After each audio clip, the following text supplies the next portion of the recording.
Okay.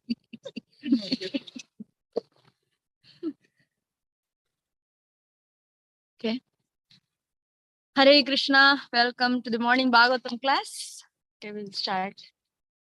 Om Ajnanatimiraandasya Jnananjanashalakaya Chakshurun Militam Yena Tasmai Shri Gurave Namaha.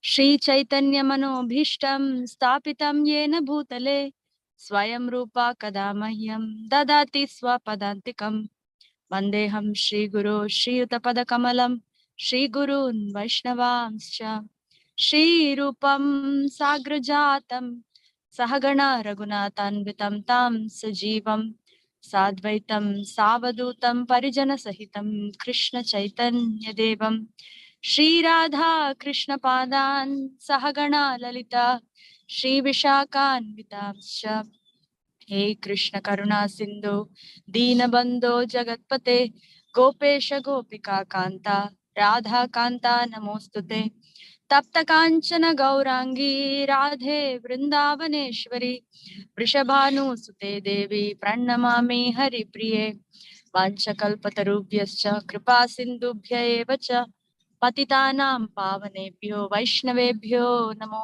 Namaha Namo Vishnupadaya Krishna Preshtaya Bhutale Srimate Bhaktivedanta Swami Niti Namine Namaste Saraswate Deve Gauravani Pracharine Nirvisesha Shunyavadi Pashatya Desatarine Jai Sri Krishna Chaitanya Prabhu Nityananda Shri Advaita Gadadhar Shivasadi Gaura Bhakta Vrinda Hare Krishna Krishna Krishna Hare Hare Hare Rama Rama Rama Hare Hare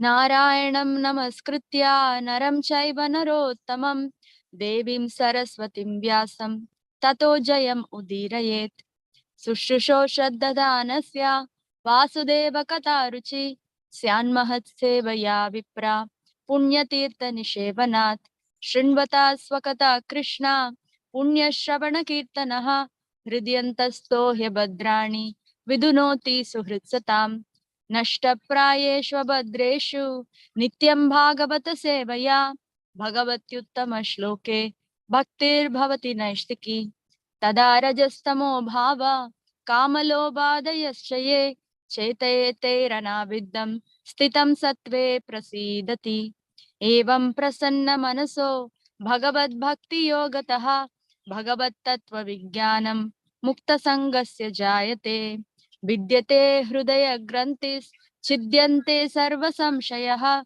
Shiyante Chasya Karmani Drishta Evatmanishware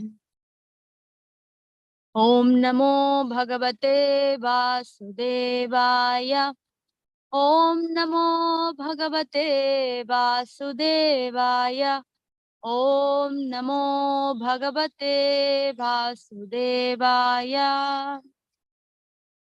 Okay, so we'll read from Canto 2, Chapter 7, text number 13. So this chapter is titled as Scheduled Incarnations. Shiro Dadavamaradhanava Yutapanam Unmattanam Amritalabdhya Adidevaha Prishtena Kachapa Vapur Vidadhara Gotram Nidrakshanodri Parivarta Kashana Kanduhu Shiro Dadavamaradhanava Yutapanam Unmatnatam Amritalabdhya Adidevaha Prishtena Kachapavapur Vidadhara Gotram Nidrakshanodri Parivarta Kashana Kanduhu Kshiro Dadavamaradhanava Yutapanam Unmatnatam Amritalabdhaya Adidevaha Prishtena Kachapavapur Vidadhara Gotram Nidrakshanodri Parivarta Kashana Kanduhu. Kshira milk, Uda dove in the ocean of Amara, the demigods, Danava, the demons, Yuta Panam, of the leaders of both hosts, Unmatnatam, while churning, Amrita, nectar, Labdhaya, for gaining, Adi Devaha, the primeval lord, Prishtena, by the backbone, Kachapa, tortoise, Bapuhu, body, Vida Dhara, assumed, Gotram, the Mandara hill, Nidrakshanaha, while partly sleeping, Adi Parvata, rolling the hill, Kashana, scratching, Kanduhu, itching. What all we are reading in the morning, scratching and itching. Let's see what it is. Translation. The primeval lord then assumed the tortoise incarnation in order to serve as a resting place, pivot, for the Mandara mountain, which was acting as churning rod.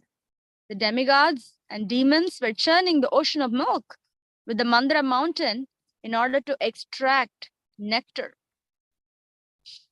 The mountain moved back and forth, scratching the back of Lord Tortoise, who, while partially sleeping, was experiencing an itching sensation. What a pastime. Just before even going to the purport, Krishna scratches, that becomes a pastime. He scratches his back, it becomes a pastime. We scratch, it's irritating to people to see, I guess. It looks like a monkey. Anyway, purport. Although it's not in our experience, there is a milk ocean within this universe. Even the modern scientists accepts that there are hundreds and hundreds of thousands of planets hovering over our heads, and each of them has different kinds of climatic conditions. Srimad Bhagavatam gives much information which may not tally with our present experience. But as far as Indian sages are concerned, knowledge is received from Vedic literatures, and the authorities accept without hesitation, any hesitation, and that we should look through the pages of authentic books of knowledge, Shastra Chakshurvat. So we cannot deny the existence of ocean of milk, as stated in the Srimad Bhagavatam, unless and until we have experimentally seen all the planets hovering in space. Since such an experiment is not possible, naturally, we have to accept the statement of Srimad Bhagavatam as it is, because it is so accepted by the spiritual leaders like Sridhar Swami, Jiva Goswami, Vishwanath Chakravarti Thakur, and others. The Vedic process is to follow in the footsteps of great authorities, and that is the only process for knowing that which is beyond our imagination. So now, the first paragraph, Prabhupada is just taking one point from here about milk ocean, but he is giving a profound philosophy behind that. How to accept something that we haven't seen, basically. I mean, it can be taken, I feel like, multiple layers, but to begin with, we all know there are three pramanas: Pratyaksha, Anuman, and Shabda Praman. And Pratyaksha Praman is direct sense perception only. Anuman Praman is, okay, there is a theory, there is a hypothesis, so it's based on assumption. And then Shabda Praman is hearing from somebody who has done it, seen it, been it, they experienced it. Basically, even when we are in the chemistry lab, copper sulfate comes out in that bright blue, like whatever that blue color, right? We didn't know by experience before doing it that it will be copper sulfate will be this color. Chemistry teacher told, books were written, you mix this and you get this, right? So we mixed and we saw. So it was experiential knowledge there under Shabda Praman, actually. But then the whole point is, when we are looking for something as a result, we need to continue and endure the process. And some of the things, matter probably combines faster and gives a result within our perception. But spiritual subject matters, we got to endure the process and continue to be able to, get the experience of those results. Somehow, when a living entity is in this world, we are used, or one is used to seeing the results at least within this lifetime. Okay, everybody got a degree after 4 years of college. Initially, it was like Shabda Praman in one sense, that we knew that somebody told that you will get, and then we got it. But it's not like we didn't believe in the first year that we wouldn't get it. We believed, and we did the process. At 4 years, we get it. And we got to go through all this, just take this 9 process of devotional service. There is Shraddha, Sadhu Sangha, Bhajana Kriya, Anartha Nivritti, Nishta, Ruchi, all this, right? So we actually have to, even in regular college work, Shraddha was important, that I will get this, at the end of 4 years, I'll get this degree. And then Sadhu Sangha, you got to stay at that, professor and teachers, you got to learn with the classmates and, do it. And Bhajana Kriya, I got to study, wake up and study in the morning, or, some people probably do mug up before the day before. It never worked for me. But, so that.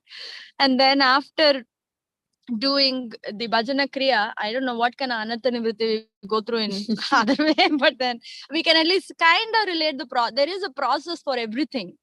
So, but somehow when we come to a spiritual subject matter, when a living entity, when a spirit soul comes to spiritual subject matters in this world, we feel, why should I learn this?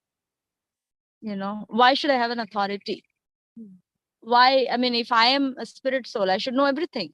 It's like there's no need of a teacher, that kind of, there's no Shabda. This also I need to learn by my own experiment. Actually, nothing is our own experiment. Everything, even in the regular worldly subject matters, are coming through teachers. So here, then it's much more important that this comes through a proper teacher. Otherwise, we'll get the wrong information.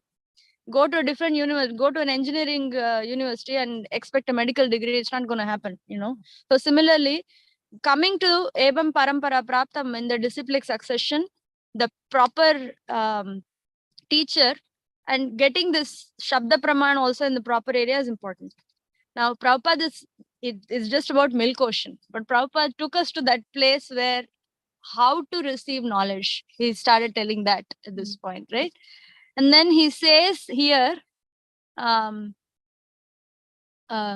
as far as Indian sages are concerned, knowledge is received from the Vedic literatures and authorities accept without any hesitation.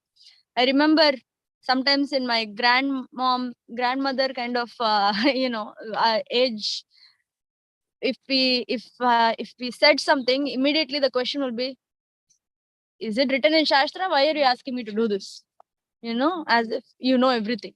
Even at least in colloquial language also, people had the concept of Shastra. But now, in the school or in the growing ages, Shastra is so far removed. And one is focused only on immediate needs. By immediate needs, I mean to say this lifetime's needs.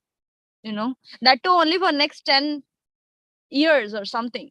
So like Akhandanam Prabhu spoke last week, Sunday Feast Talk. He said 15 years we put faith and study in the school system. 15 to 18 years, depending on the degree you do, you just endure so many years because it is fed into our system now that if you do this, you will get a good job, you will settle down, this and that. So now we need to hear from our acharyas how to settle down in spiritual life. Go back and settle down in Goloka Vrindavan, So Prabhupada speaks about this ocean of milk. We cannot deny the existence of ocean of milk just because we didn't see it. So similarly, we cannot deny the power of holy name just because we didn't experience it yet.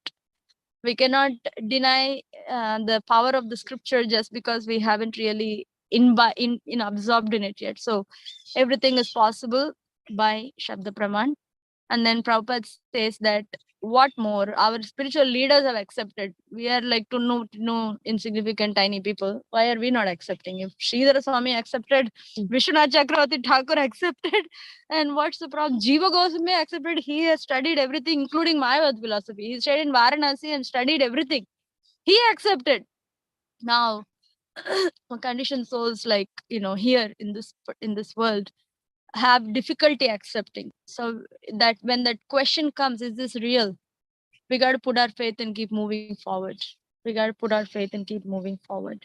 Because Prabhupada said that is the only process for knowing is following the footsteps of great authorities. Tat tat karma prabatanat. So following. The next paragraph, we'll just read quickly. The primeval Lord, being all powerful, can do whatever he likes. And therefore, his assuming the incarnation of tortoise or a fish for serving a particular purpose is not at all astonishing. It's even more, people have hard time to accept your God is a tortoise. He takes the form of a pig. What is this? What kind of God is this? It's all imagination. So people say that God, whatever form you think, he becomes that form. That's not proper. That is not actually truth. Man is made in the image of God. Not God is not made in the image of man. So Krishna can do any form. He can be a ladybug also, if he wants to be, something roaming around on a table here right now. So we never know, So primeval Lord, being all powerful, can do whatever he likes. And therefore, his assuming the incarnation of tortoise or a fish for serving a particular purpose is not at all astonishing. Therefore, we should not have any hesitation whatsoever in accepting the statements of the authentic scriptures like Srimad Bhagavatam. So, first Prabhupada establishes the authority of the Vedas.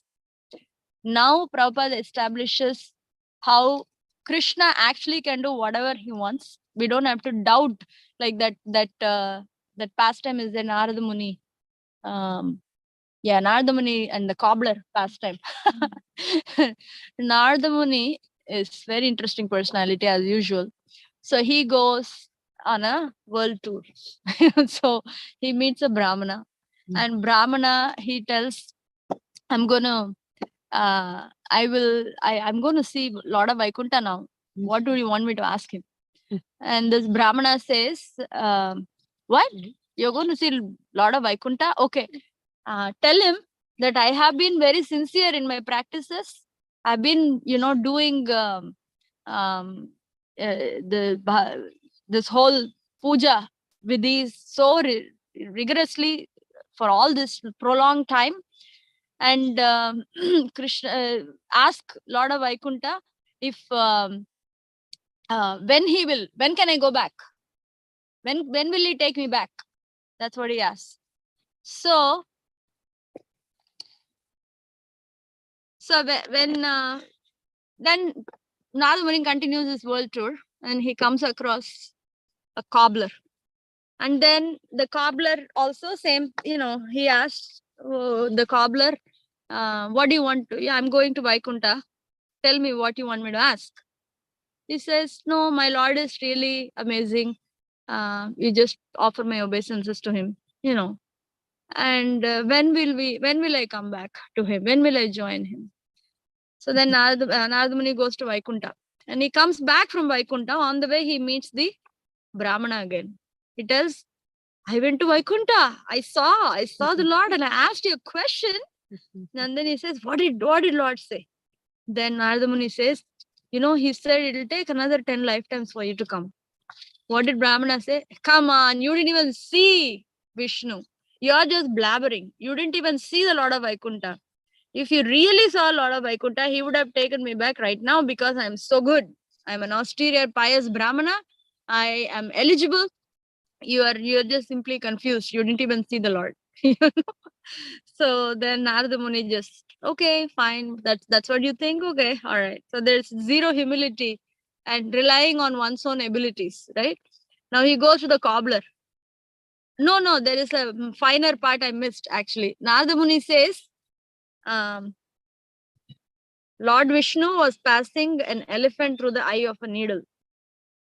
And then it's really now this Brahmana is like, you're cuckoo, you're not able to, you don't know what you're talking. You haven't seen Lord Vishnu. So please, don't lie. If you don't know, you say don't know, don't lie. So then you didn't even see Lord Vishnu. So then he goes to the cobbler and tells the same thing. And the cobbler asks, what was my Lord doing when you went? He didn't even ask, what did he say about me? What was my Lord doing? So then Narada Muni says, Krishna was passing an elephant through the eye of the needle. Wow, my Lord is so amazing. He can do anything. And cobbler becomes really excited. Wow, such a blissful, you got darshan of Lord Vishnu. He can do so much, so nicely. Then Narada Muni says, what? You're accepting what I said? And cobbler said, of course I accept what you said. He said, how can anybody put an elephant through the eye of the needle? Cobbler says, actually, Krishna can put this whole big vriksha, or the tree, banyan tree, inside the tiny seed. He cannot put an elephant through the eye of the needle? Come on. And then, Narada Muni understands. Actually, this whole analogy, Lord Vishnu tells Narada Muni to tell to both these people to check their faith. So, then Narada Muni tells and cobbler understands. I mean, cobbler says his response and Narada Muni understands. Wow. Now I understand. Lord Vishnu said, you're going to go back to him right after this lifetime. I was, Narada Muni is wondering, how come this one is going back? The Brahmana is not going back. So anyway, so the authority of Krishna to do whatever is not at all astonishing. So, he lifting over the hill, it's amazing for us, but it's not, it's normal for him. He's very normal, he's floating all the planets in the, nothing is doing by themselves, right? Adara Shaktim Avalambya. What is a Param Swamurtim? Adara Shakti. He is the sustaining force for everything to function as they are. And we hear from Ishopanishad also that, the material world is complete and all units are complete. How? Because he has set everything in proper motion, proper proportion on the schedule and the time scale and everything. So he is actually super perfect person. And he can do whatever he wants. So he can take the form of a tortoise. He liked to be a tortoise that time. So he took a form of a tortoise. So we should not have any hesitation, Prabhupada says, whatsoever in accepting the statements of authentic scriptures like Bhagavatam. Yeah, we don't want to put blind faith on anything. And we don't want to put faith on any blind thing. Both are true, Even for Bhagavatam, not blind faith. And don't put proper faith on all kinds of blind literatures out there. That doesn't awaken Krishna Bhakti. So now the last paragraph. The gigantic work of churning the milk ocean by the combined effort of demigods and demons required a gigantic resting ground. So what else can be provided, right? So this whole milk ocean where Kshirodakashayi Vishnu is there. This is unimaginable. It's, what ocean we know, Pacific Ocean, whatever ocean we cross through from here to Pacific, right? We on the flight, it looks magnanimous from the flight when we see the ocean, when we see something from above, it looks magnanimous. And you just, even to go to Michigan Lake in Chicago, stand there, it feels magnanimous because there's waves coming from that far. It's a bigger body. Basically, this whole mountains and oceans make you feel that you're really tiny. We are actually like a humble soul, this whole big manifestation in front of us. Imagine the milk ocean. It's even like, it's not even imaginable. And it's really nice that you churn the milk, you get nectar. It's even in an analogy wise, it sounds very normal that you churn the milk and we get butter. So cream. So similarly, we get nectar here. So it's real. It's real. But the gigantic. Anyway, Prabhupada says that such a big ocean and so many demigods. How many demigods are there? Even by kind of like assumption calculation, 33 million or something like that. And then I'm sure there'll be equal amount of demons, to fight, right? There should be proportionately proportionate opponents. So this many people, both sides, and churning the ocean of milk, you cannot put a rod in there, and you cannot just do with some random stone or something under. You have to have a substantial resting place for that Mandara hill to stand on. What else can work? Only Krishna can work. So he assumed the form of a tortoise. Well, he can do this even as in the form of a fish, but he assumed the form of a tortoise for our own ability to accept actually on the tortoise a hard shell. It works. Otherwise we'll have questions. Why did the fish didn't bleed? Well churned, this kind. So now we at least those some kind of not possible silly questions can be avoided. Okay, tortoise has a big thick shell, So anyway, my mind is very crazy. But anyway. So we needed, actually they needed, not we, maybe I was a demon on that side. I'm like, we needed. So they needed that big resting place for this Mandara hill. So now, Krishna went as tortoise. And it's not astonishing at all. And then he says, Prabhupada continues the purport in the last paragraph. Thus, to help the attempt of the demigods, the primeval Lord assumes the incarnation of a gigantic tortoise swimming in the ocean of milk. That also we should know. He needs to be an amphibian. You're okay in the water, you're okay outside the water. He's that kind of, he can do this. I mean, of course, milk. I don't know what we'll do. There'll be milkshake ocean also, maybe somewhere. And there are different kinds of ocean, right? Ghee and buttermilk, milk, I don't know what else. And the honey, all these kind of different oceans are there. We only know of milk right now. So at the same time, the mountain scratched his backbone as he was partially sleeping and thus relieving his itching sensation. So this is Yoga Nidra. This Yoga Nidra is happening here. And with his half closed eyes, even in the form of tortoise, his beautiful lotus eyes half closed, he's laying there. And then, he's just like enjoying the scratching in the back. Such a big service actually these two parties are doing, scratching the back of Krishna. The Mandara hill is purified, the demons are getting purified, the demigods are getting purified, everybody is getting purified there, just scratching the back of the Lord. So that is Prabhupada's purport. And then this whole thing, this whole pastime is more in detail given in 8th canto, actually. In 8th canto,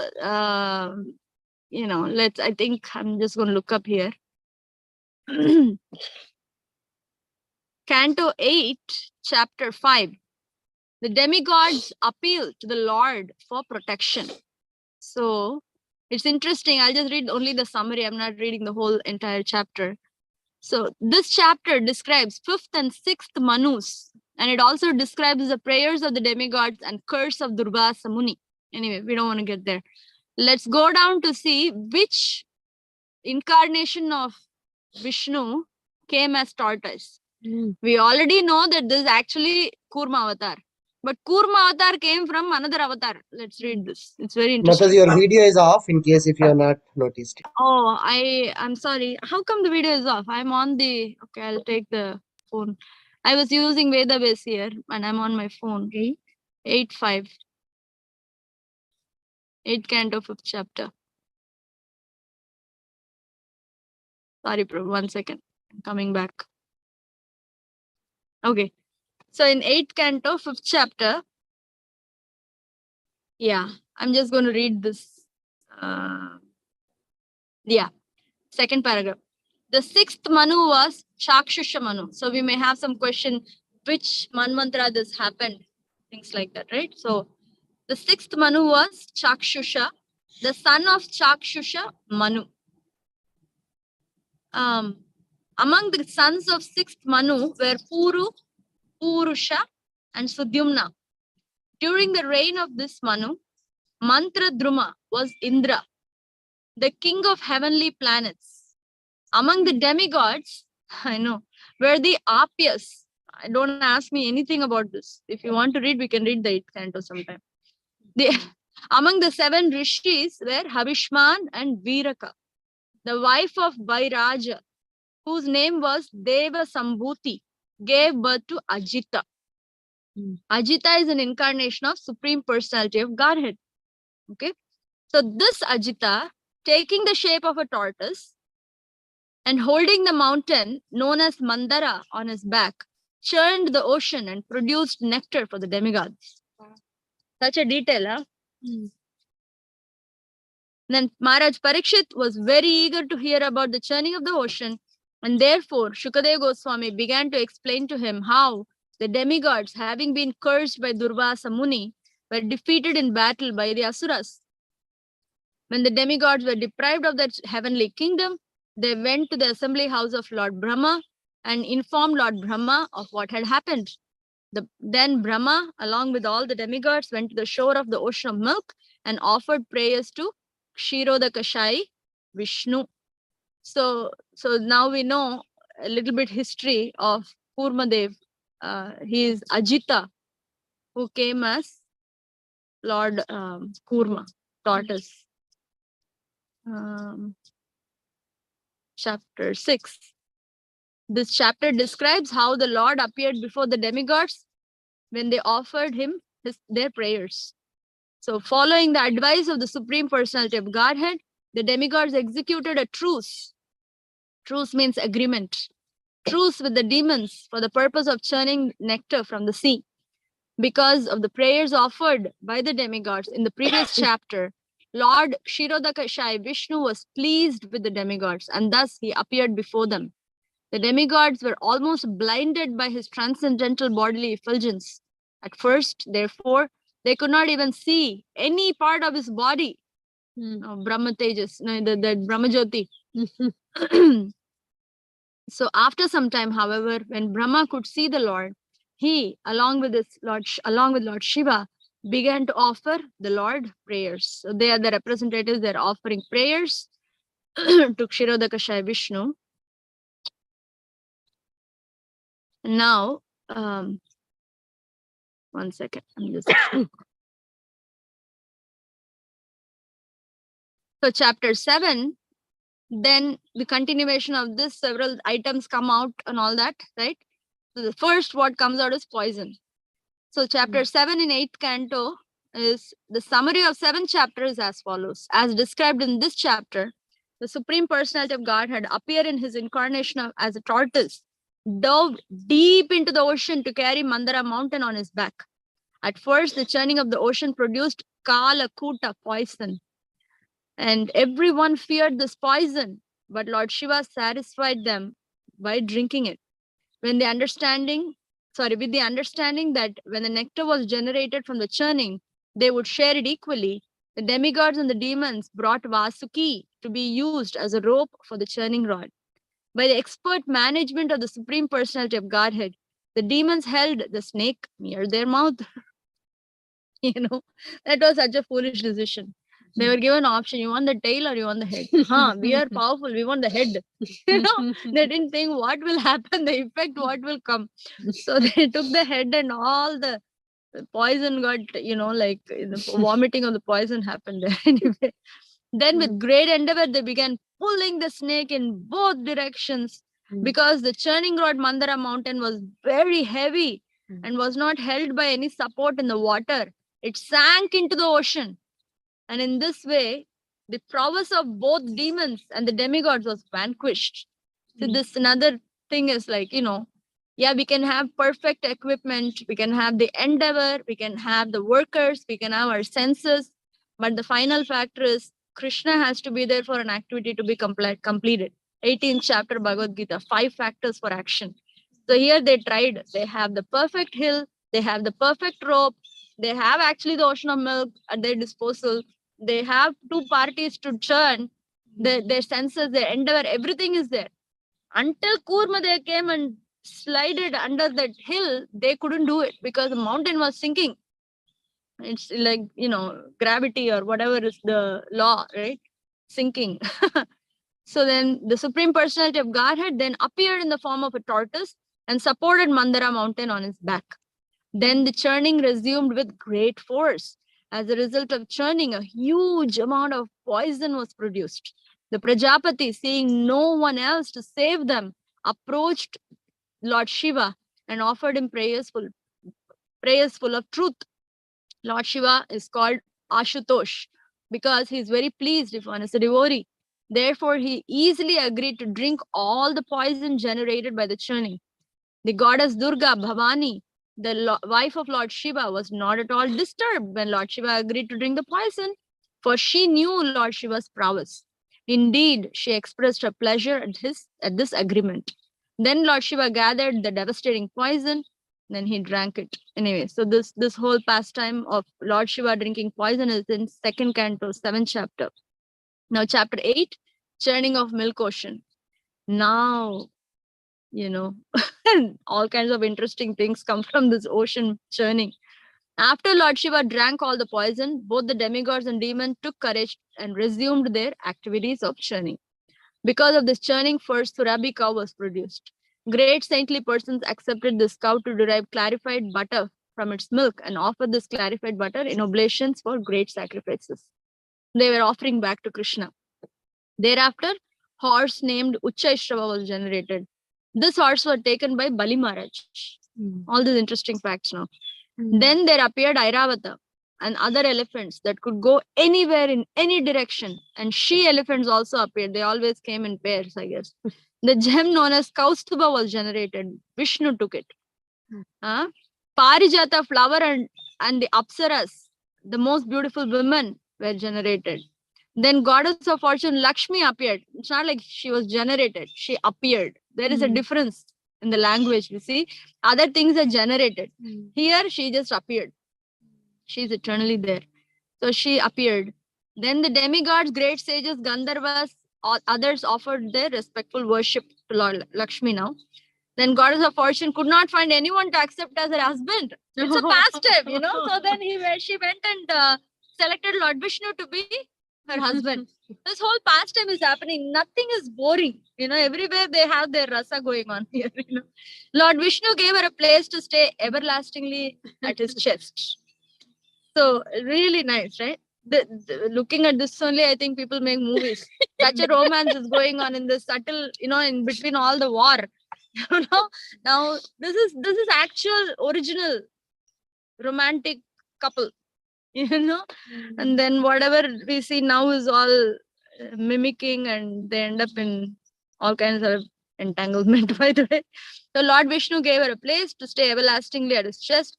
Because of this combination of Lakshmi and Narayana, all who were present, including the demigods and people in general, were very pleased. The demons, however, being neglected by the goddess of fortune, were very depressed. Then Varuni, goddess of drinking, was generated.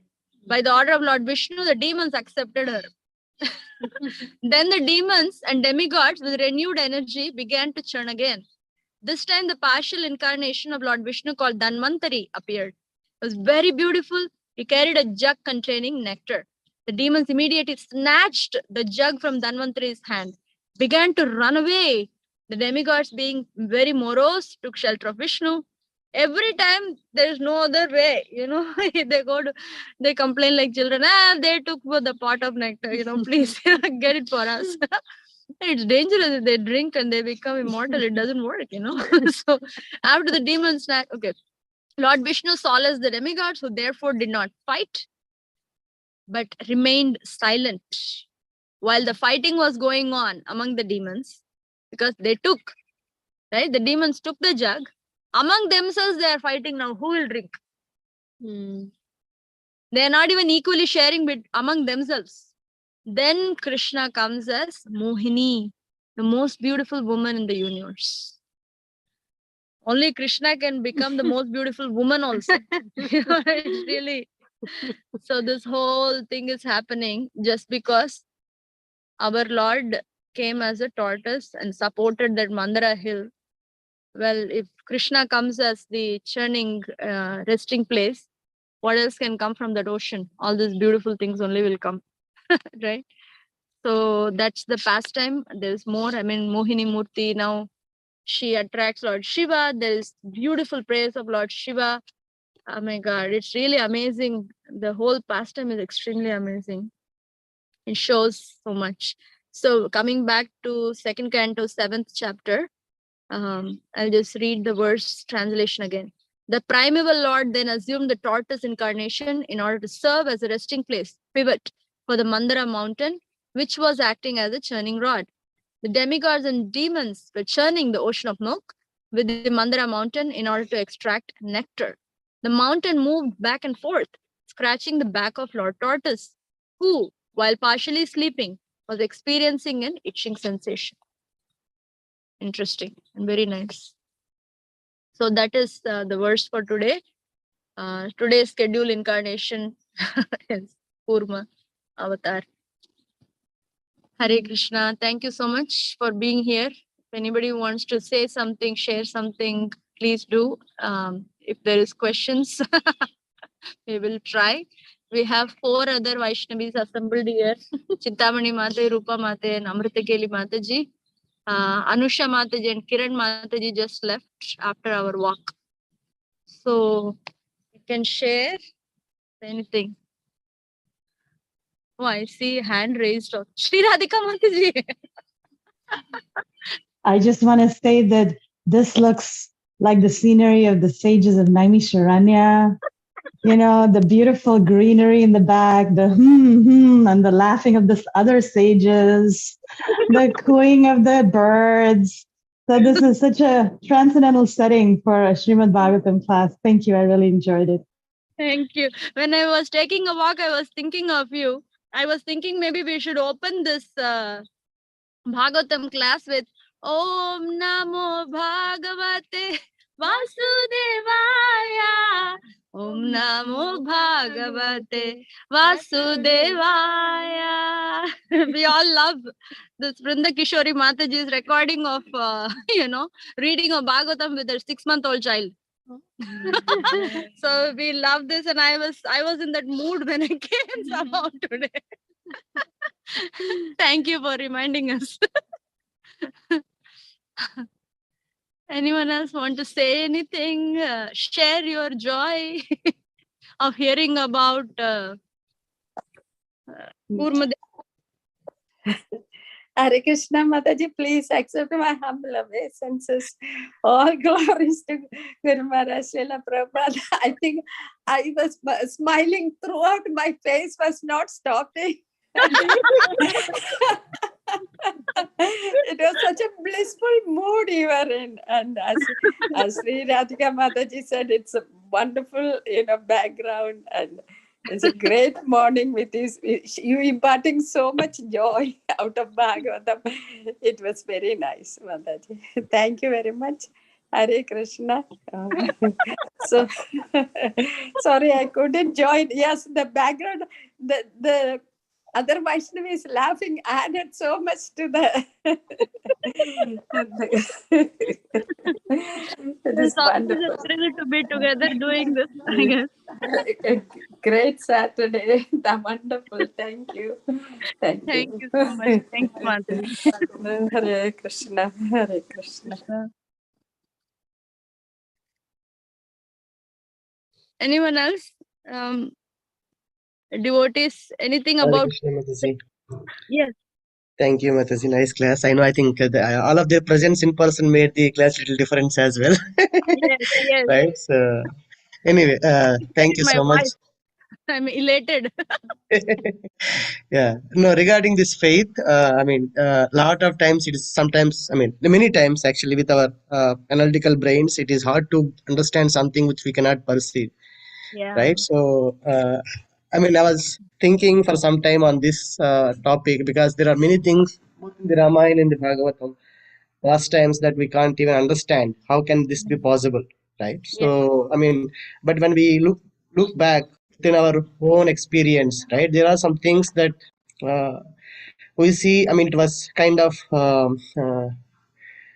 I mean, like impossible, and then it becomes possible, right? For example, I mean, I'm just thinking about this telephone, right? So in India, if somebody applies a telephone line, it takes, I mean, maybe like 20 years, 30 years earlier, right? So I mean, to get that telephone, if I tell my son that, oh yeah, it takes this long to get the telephone, it's like unbelievable, right? I mean, nobody, yeah, what are you talking? Forget about it. You're just simply making it up, right?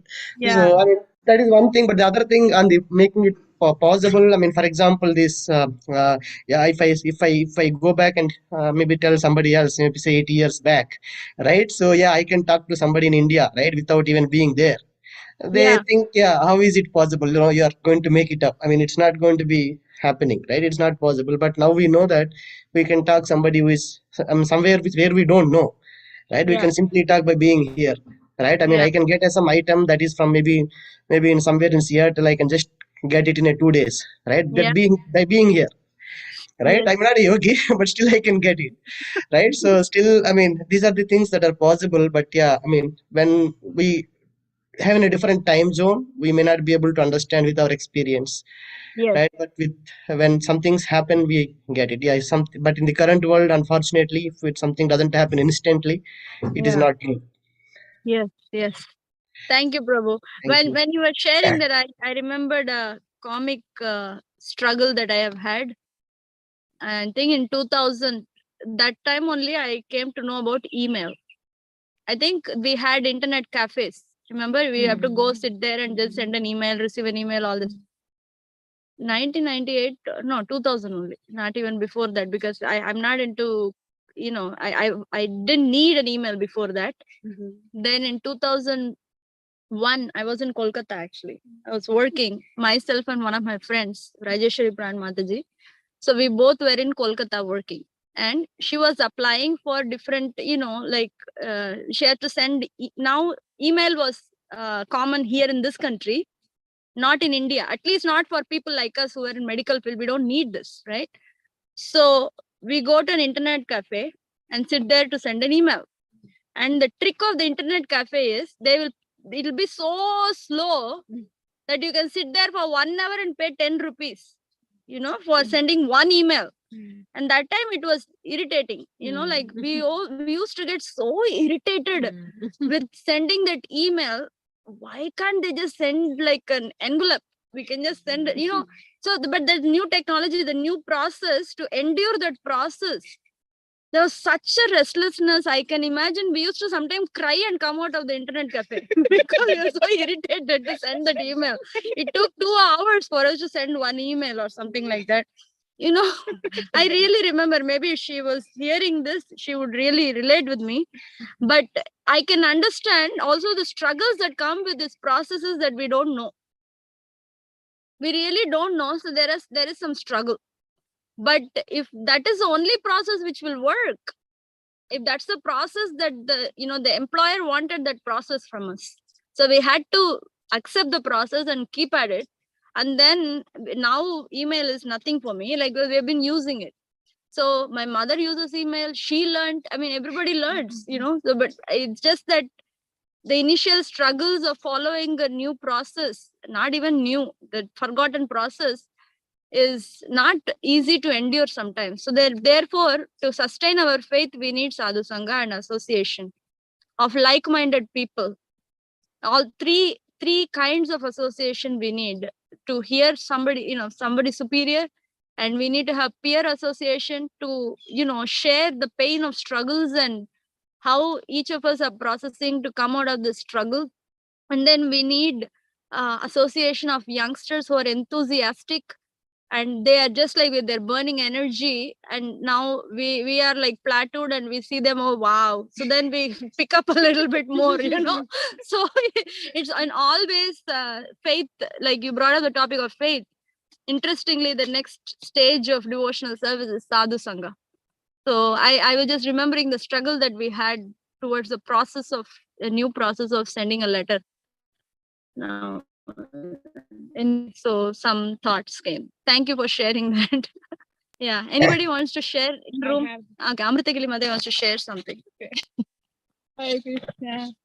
Yeah, as soon as Mataji mentioned, I have the class right after our walk, so we were debating whether to go back or be here. I just couldn't pass this. I was just remembering that Naimishanya setting Shri Radhika Mataji, as you're saying, and it's just so beautiful, the whole energy. And I haven't been able to join the Bhagavatam class probably for more than a month or so. And even today I was debating whether to stay or not, but I'm so glad I did. It's just so amazing. yeah, two things, the same thing as faith, as Prabhu is mentioning. You mentioned about this copper sulfate example. Yeah. I was thinking it's just that faith in the words of the teacher and also the books, that we didn't even have any doubt, is it going to happen or not? When is it going to happen? And so much excitement. Yeah. So I was thinking somehow in the beginning that was there, but as I was starting to chant and hear, probably that burning energy or that enthusiasm kind of calmed down. And it's like, okay, whatever, I'm not really seeing that bliss or ecstasy that all these advanced devotees and, Rupa Goswami they're all sharing. So I don't know if it's going to work for me. Maybe it's going to work only for some people. So it's really appreciating you mentioning. We just have to endure that process. Some things we may see in a moment, like copper sulfate, and some things it may take 4 years getting a degree and a job, and some things maybe a decade. And this, who knows? But the beauty I'm actually appreciating just in the setting and the association, the early morning japa walk and the Bhagavatam. It's just so amazing. Even if it doesn't happen in this lifetime, I'm not really losing. And this is so amazing. Just the happiness and that connection and the relationship with Krishna and the devotees. It's just so amazing. Very reassuring. Yeah. And I also really like the point you mentioned about, I was so far thinking the Lord came to serve his devotees, either demons or demigods. But it's very interesting how, even though they're not really doing it as a service, but it's actually became a service to scratch the Lord's back. Mm-hmm. Wow. So that really kind of opened up for me, even though at times I may be doing whatever and I'm actually asking Krishna, please help me, please, let me do these things. But in that process, I'm actually connecting to Krishna and asking him that relationship. And, again, that's coming. So that I'm thinking maybe it becomes service. Maybe he's kind enough to accept it as a service. Yeah. Yeah. Thank you. That's so beautiful. Thank you, Mataji. Thank you. Anyone else wants to share? I'm just happy to be here. The lines of faith, I'm just, I'm hearing everybody talk about faith and Krishna. So my daughter yesterday, she was in a very panic mood about monkeypox going on now. Oh. So she's like, she doesn't want it to be another episode of COVID becoming very serious. And now the schools are starting in 2 weeks. So she doesn't want the school to be stopped and shut down because it's the last year of high school. And I don't know, with the symptoms and everything, the symptoms are also very weird. She doesn't, she's not very happy about it. So with that, both Prabhu and I were telling her that we can only control on them. We can only have so much that we can do from our precautions that we can follow. So we were just telling her that, have faith in Krishna first, and then, follow whatever regulations that you have to follow. And then, Krishna will take care. I just remembered, when everybody was sharing about the faith. Faith, yeah. We follow the process. Yeah. Anybody online wants to share something about anything? Actually, interestingly, Kurmadev was the deity of Bhakti Siddhanta Saraswati Thakur. He was gifted by Bhaktivinoda Thakur, Kurma deity. And he also holds the temples, I think, right? Yes. During the cornerstone ceremony. Yes. And that is Varaha, Bhuvaraha, right? Varaha. Yeah, there is a nice temple near our, where my parents live, about Kurma Avatar, Sri Kurma. So, Sri Kurma. Lord Chaitanya visited Kurma Kshetra. Yes. Yeah. Kurma, I could visit only once that, but yeah, it's very, very nice temple. Yeah.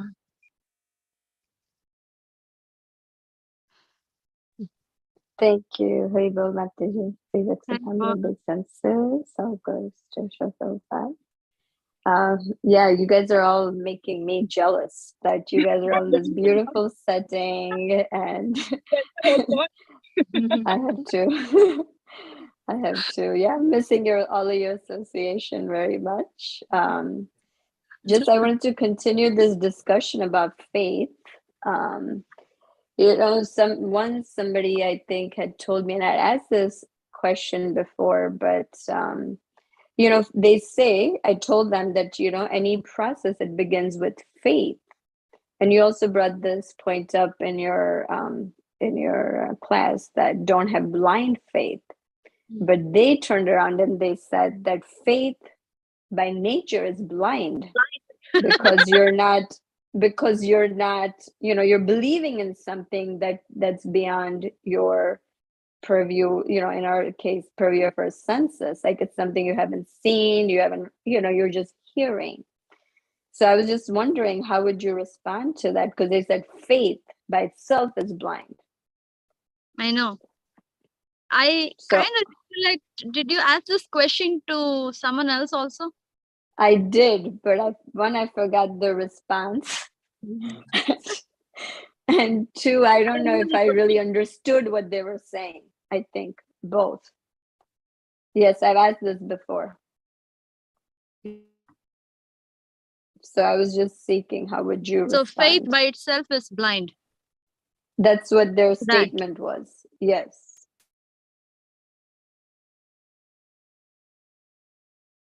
From their point of view, we understand their ground, that they are thinking that faith is sentiment. There's no science. So the assumption or the theory that they're putting forward is faith itself is blind, because we haven't gone through it. But I'm not very good at this going back and forth kind of explanation, because I just don't have that much brain power. But one thing that I can think is, for everything that we are doing, there is some level of faith. Faith is intrinsic to the soul.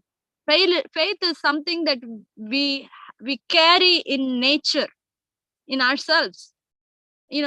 How does a child begin to start walking? Nectar of devotion analogy, child learning to walk. How it is intrinsic. Similarly, the faith is also intrinsic. Yeah, where you put it, you can choose.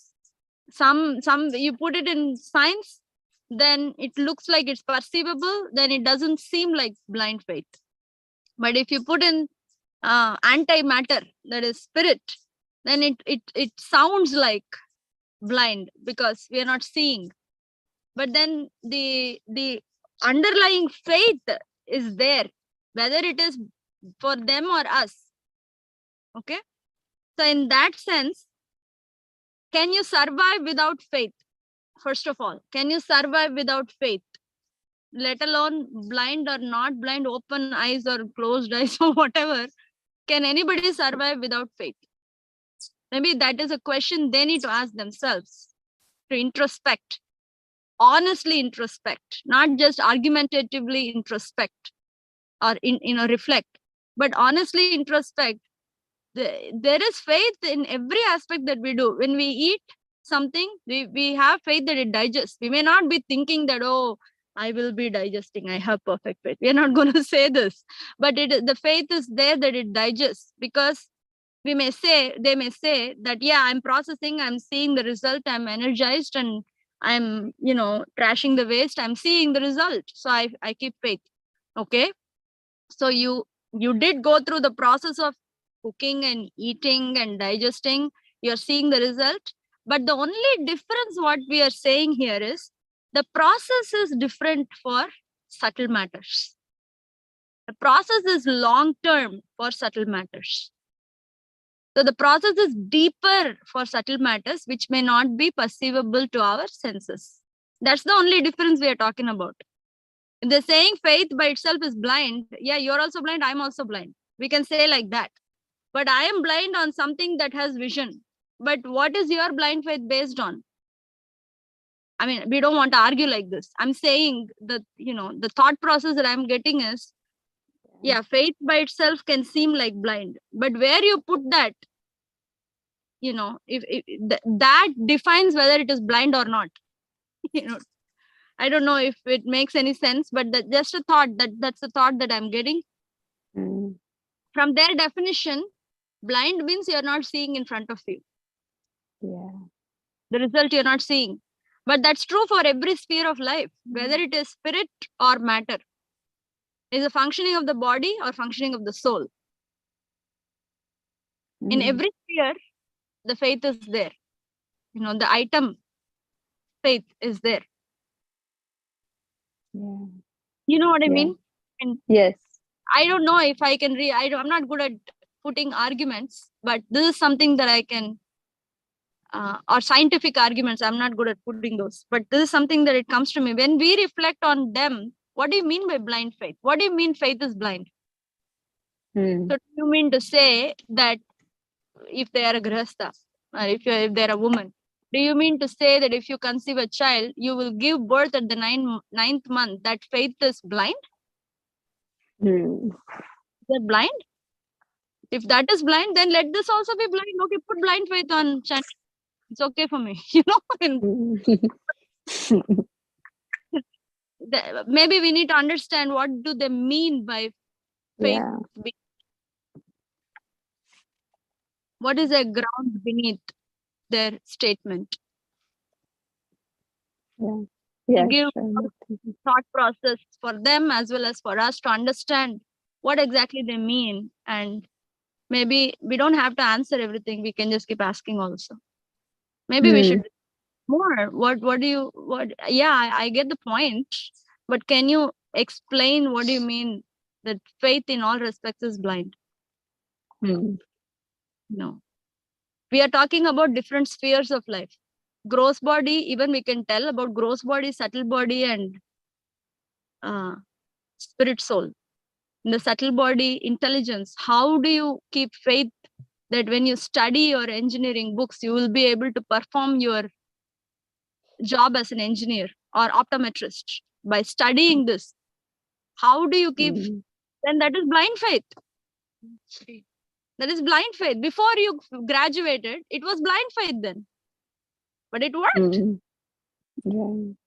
So accepted. Your premise is true. Faith seems to be blind. But let's put the blind faith on something that has proper vision.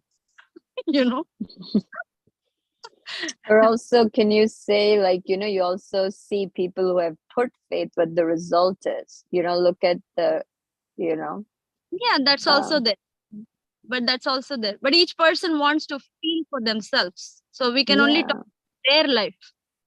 If one is thinking, oh, somebody else got it. But okay, what is your experience about your life? What transformations have you gone through in this life? Did you think this will happen to you when you did that? Really thought, then that is faith, my dear. Yeah, I like the few examples you gave, like about when you eat food, you have faith that it's going to digest, even though you're not seeing how it's happening. You don't have faith. And somebody gives you 10 slices of pizza, you don't have faith that your tummy is going to digest. So you're not going to eat it. Because I don't have faith I will digest it. Not like my knowledge. It is actually, faith based on knowledge in one sense. Thank you. Thank you, Mataji. Yeah, that's helpful. Hare Krishna. Hare Krishna. Okay. Anyone else? It's 8:35. But any last comment? Otherwise, we will end here today. Kiran Mataji was trying to say something. Who? Kiran Mataji, you were going to say something. Okay. No, Hare Krishna.